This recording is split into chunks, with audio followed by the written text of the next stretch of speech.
आज ही Ola Doc app download करें। ओला डॉक, डॉक्टर का अपॉइंटमेंट आसानी से। अस्सलाम वालेकुम, मेरा नाम डॉक्टर अमीन है। I am consultant gynaecologist. आज हमारा टॉपिक है pregnancy and Ramzan. As a Muslim I want to tell you, in pregnancy there is no contraindication for fasting. एक आप रमज़ान में रोज़े रख सकते हैं, बल्कि इसको इंटरमिटेंट फास्टिंग भी दूसरे रिलीजन में कहा जा सकता है।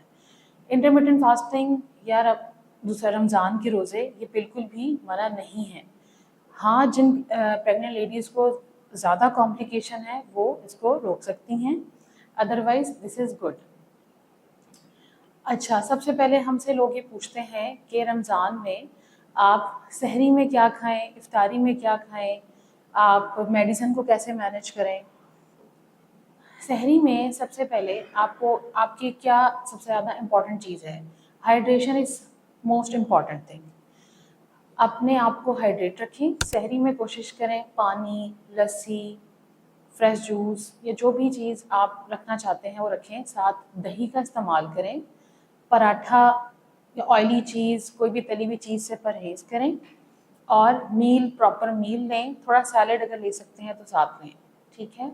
कोशिश करें सहरी और इफ्तारी जो आपके जो है नॉन फास्टिंग आवर्स हैं उसके अंदर एटलीस्ट 2 लीटर ऑफ वाटर ज़रूर लें, किसी भी फॉर्म में, ठीक है। स्कंची बना लें या जिस तरह भी आपको अच्छा लगता है, और ऑयली चीज़ों से परहेज़ करें। और जो भी टॉनिक्स या जो भी मल्टीविटामिन आपके गायनेकोलॉजिस्ट ने आपको एडवाइस की हैं वो बिल्कुल अपने सहरी के टाइम लाजमी लें, ताकि आपका पूरा दिन रोज़ा बहुत अच्छा गुजरे।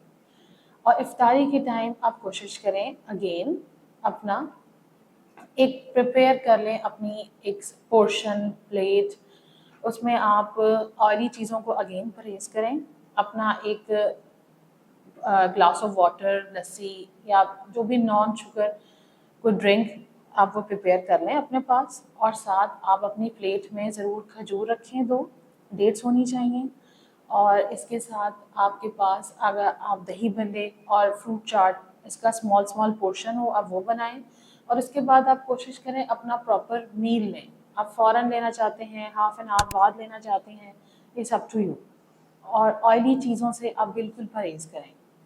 हाइड्रेट रहें, हल्की फुल्की सी, ज़रूरी नहीं है इफ्तारी के बाद एक्सरसाइज से मुराद है वॉक करें 10-15 मिनट्स की। बेसिकली प्रेग्नेंट लेडीज़ को प्रॉब्लम होता है कि वो ज़रूरत से ज़्यादा, उनको बाकी लोगों से ज़्यादा यूरिनेशन का प्रॉब्लम होता है, डिहाइड्रेशन का प्रॉब्लम हो जाता है, ठीक है। और रिलेटिवली थोड़ी भूख ज़्यादा लगती है। अगर हम ये चीज़ों का ख्याल रखेंगे तो ये बहुत ज़्यादा बेहतर रहेगा पेशेंट के लिए। Thank you. पाकिस्तान के टॉप डॉक्टर्स के साथ अपॉइंटमेंट बुक करें, वो भी पेशेंट फीडबैक देखते हुए। आज ही ओला डॉक ऐप डाउनलोड करें। ओला डॉक, डॉक्टर का अपॉइंटमेंट आसानी से।